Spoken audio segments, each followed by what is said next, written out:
We will now pass on to the second chapter, that is complex numbers.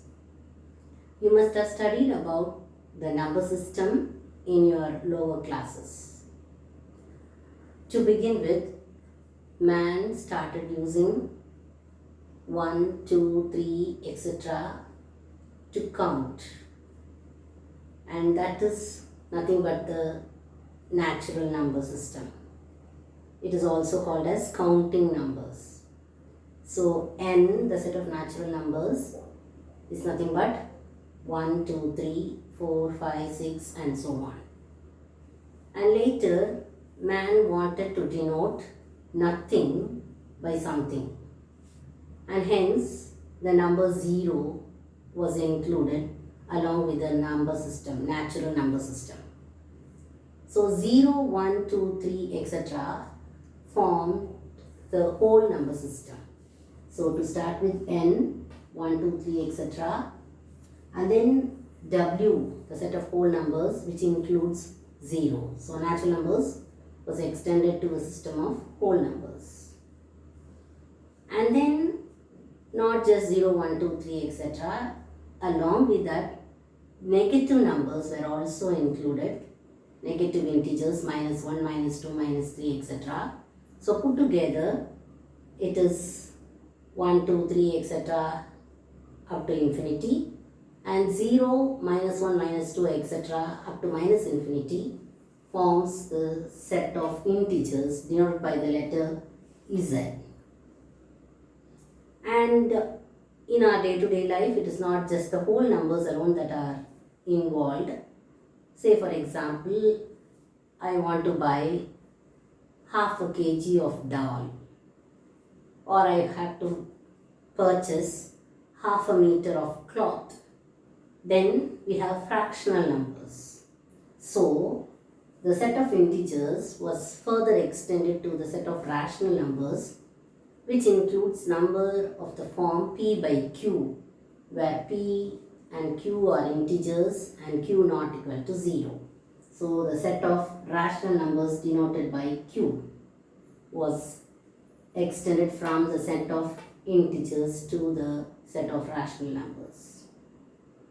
And after the set of rational numbers, along with that, the irrational numbers. What are irrational numbers? Numbers that cannot be put in the form of p by q, and also which when expressed in the decimal form does not stop. It goes on and on.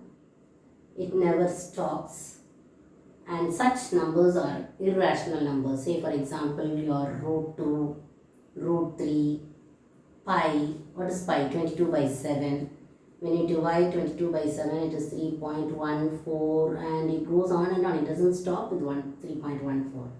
We just round it and stop with two decimals as 3.14. Actually, it goes on and on. Similarly, root 2 also 1.414 and so on. It goes on and on. Root 3 is 1.372 and it goes on and on. So such numbers are irrational numbers. So along with rational numbers, the irrational numbers together forms the real number system denoted by the letter R. So far you are familiar with the number system, natural numbers extended to whole numbers, and then the set of integers denoted by Z, and then the set of rational numbers denoted by Q, and then the set of real numbers denoted by R. Now consider the equation x square minus 16 is equal to 0. When you solve for x, what do you get? X square is equal to 16. Minus 16 goes as s plus 16. And x is equal to plus or minus 4. Till 10th standard, you must have solved like r square. Whenever you have r square is equal to 16, you just say r is equal to 4. Because there it is radius, and radius cannot be negative. So you were in a habit of writing always whenever you had r square is equal to 16 or something like that, you will say r is equal to 4. Strictly speaking, it is plus or minus 4. There, because radius is not negative, you just stop with plus 4. But here it is variable x which can take any value, both positive and negative. So it is x is equal to plus or minus 4. There too it is plus or minus 4, but we neglect minus 4 because radius cannot be negative. So here we get Being a quadratic equation, it should have two values, so x is equal to plus or minus 4. Now consider the equation x square plus 1 is equal to 0. How do you solve? That is x square is equal to minus 1. Plus 1 goes to the other side as minus 1. When mathematicians were trying to solve equations of this type, they could not get any solution under the real number system. Why? Because square of any number cannot be negative. Whenever you square something, it becomes positive. So they were wondering as to how to get the solution of equations of this type. Because the square cannot be negative. So what is the next step? Usually you say x is equal to, because you are taking square root on both sides, so x is equal to plus or minus root of minus 1. So root of minus 1, so this is a problem now for us. So they started denoting this root of minus 1 as I, because they imagined it to be some number, and they denoted it as root of minus 1 as I, where I is the first letter of the alphabet, first letter of the word imaginary. Where I is the first letter of the word imaginary. They imagined that root of minus 1 to be an imaginary number, because they could not find a solution under the real number system. So they imagined this root of minus 1 to be I, an imaginary number, and denoted it by root of minus 1 as I. Now this gave rise to the set of complex numbers. So the real number system was further extended to the set of complex numbers, where I is the imaginary part of the complex number. We'll learn about the definition of complex number, the general form and other things in the next section. Now, so root of minus 1 is denoted by I, where I is the imaginary number. So what's the solution of this equation, quadratic equation? X square plus 1 is equal to 0 gives you the values of as x is equal to plus or minus I. Is that okay? And what is I? Denoted by root of minus 1. You must remember this. So I is equal to root of minus 1. So what will happen if it is squared? If root of minus 1 is equal to I, then when you square, what do you get? The root goes off, and it is minus 1 is equal to I square, or I square is equal to minus 1. So whenever you denote root of minus 1 as I, it automatically implies that I square is equal to minus 1. Okay. Now we can also find the higher powers of I. The powers of the imaginary unit I can be found. I power 1 will be I power 0 will be 1, because anything to the power 0 will be 1. I to the power 0 is 1. I to the power 1 will be I. And what about I square? Already we have found that I square is equal to minus 1. So what about the next higher power of I cube. So what will be the value of I cube? I can write it as I square into I. Yes or no? Bases are same, powers can be added. So 2 plus 1 will be 3. So I cube can be written as I square into I. And already we know that I square is equal to minus 1. So minus 1 into I will become minus I. So what is the value of I cube? I cube is equal to minus I. Is that clear? Next, what about next higher power? I power 4. So I power 4 can be written as I square the whole square. And we know that I square is minus 1. So minus 1 the whole square, and minus 1 the whole square becomes 1. So I power 4 becomes 1. So you must remember the powers of I power 0 is 1, I power 1 is I square is minus 1, and I cube is minus I, and I power 4 is 1. So I put this in the tabular column. You must remember the values of I. So do you understand how the number system from real number is now extended to the complex number system with the basic notation that root of minus 1 is I. That's the thing you must remember, and from there I square is equal to minus 1 follows. So you must know these values of I. The power of the imaginary unit I is given in the tabular column. You must by heart this. So one more time, I power 0 is 1, I power 1 is I square is minus 1, I cube is minus I, and I power 4 is 1. Okay, now that we know that I power 4 is 1, what will happen to I power any multiple of 4? What is I power 8? It's a multiple of 4. can you not write as I power 4 the whole square? Because a power m the whole power n is a power m into n. So 4 into 2 will become 8. And you know the value of I power 4 is 1. Just now we did write I power 4 is 1. So 1 square will become 1. So I power 8 is 1. Similarly, I power any multiple of 4. Say, let me take I power 40. You all know that 40 is 4 into 10. It's a multiple of 4. So I power 4 the whole power 10. And you know I power 4 is 1. So 1 power 10 is equal to 1. So in general, I power any multiple of 4, that is 4n, is equal to 1. You must remember this very clearly. So I power 4n is equal to 1. Okay, now what will happen is any multiple of I power any multiple of 4. But suppose n takes any value, need not be a multiple of 4. If n takes any value, then how to find the value of I power that? Because the power of the imaginary unit I, that is what we are going to learn here. So I power any number, any integer, what will that be?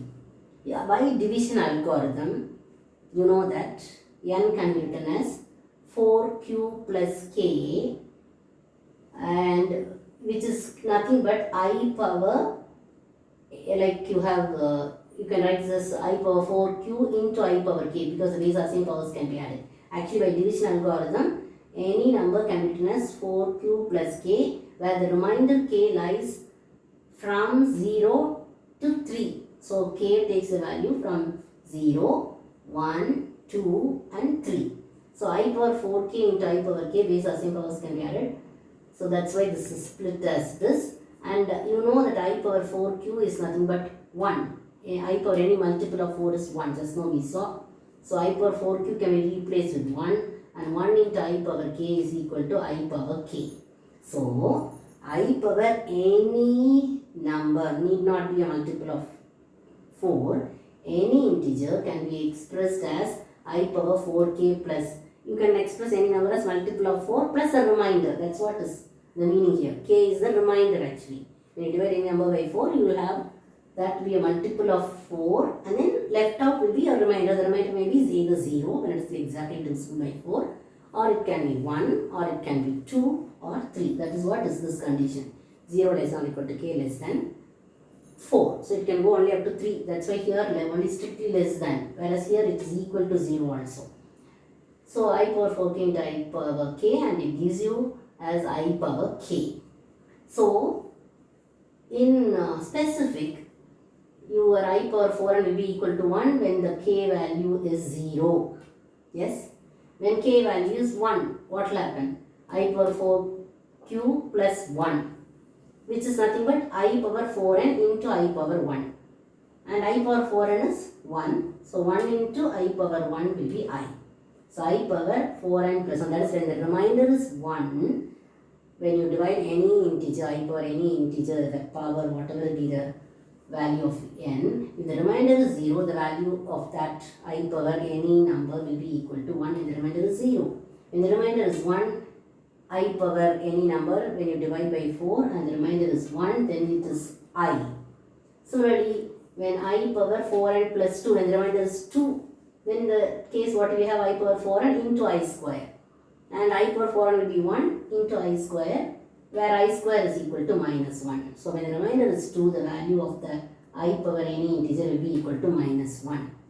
And I power, if the remainder is 3, so 4n plus 3 if you have, it will be again I power 4n into I power 3, and I power 4n is 1 and 1 into I power 3. You know I cube value is minus I. We have learnt already. So I power 3 is minus I. So this is the values, that is how you will be calculating for I power any number, any integer. Okay. Take for example I power 1947, the year of independence. India got independence in the year 1947. So let's find the value of I power a big number, I power 1947. So what is the thing that we should do? Multiple of 4, the power has to be, n can be split as a multiple of 4 plus the remainder. So 1947 can be written as 1944 plus 3. Because 1944 is divisible by 4. What is the test of divisibility for 4? If the last two numbers are divisible by 4, the entire number will be divisible by 4. So you all know that 44 is divisible by 4. So 1944 will be divisible by 4. So 4 into some multiple. I power here a multiple of 4 plus 3. So I power 1944 into I cube. And I power any multiple of 4 will be 1. Because I power 4n is 1. So this becomes 1 into I cube. And just now we learned that I cube value is minus I. So the value of I cube is minus I. That means the value of I power 1947 is nothing but minus I.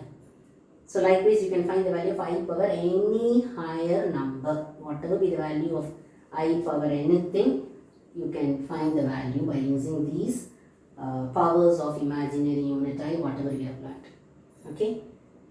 Now that you know how to find the power of I in terms of positive integers, let us see negative powers of I.